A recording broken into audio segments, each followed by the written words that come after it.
Hello, in this video we'll take a look at A-level physics, specifically for EDEXCEL. We'll take a look at the Broglie wavelength equation in this video.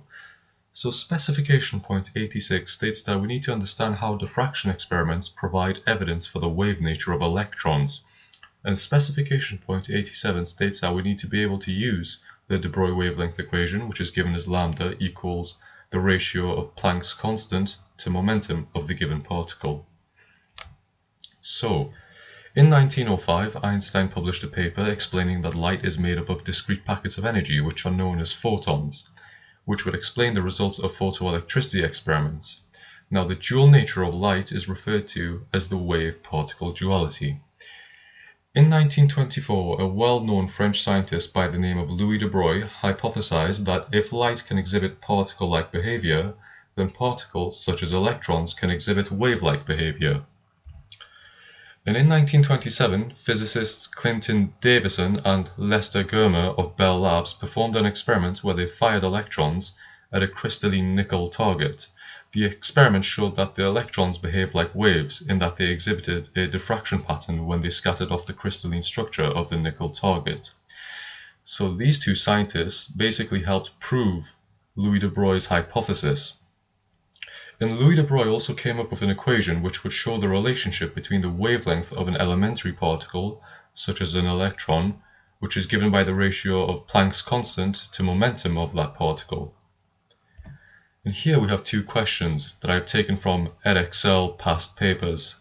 So the first question states that in the 1920s, Louis de Broglie proposed that an electron could behave as a wave. Calculate the wavelength of an electron that is traveling at a speed of 2.2 times 10 to the 7 meters per second. So we have to use our wavelength formula, which is given as the ratio of Planck's constant to momentum. And for this, we need to know the mass of the electron, which is given as 9.11 times 10 to the negative 31 kilograms. The velocity is 2.2 times 10 to the 7 meters per second. And the Planck's constant is given as 6.63 times 10 to the negative 34 joules per second. Knowing these values, we can substitute it into the formula, so we have 6.63 times 10 to the negative 34, and we divide that by the product of 9.11 times 10 to the negative 31, times that by the velocity, which is 2.2 times 10 to the 7, and we end up with a wavelength of 3.3 times 10 to the negative 11 meters for the electron. Now we have another question. And this question states that the image shows a diffraction pattern formed when a beam of electrons passes through a thin metal foil, which would basically cause the diameter of the rings to increase.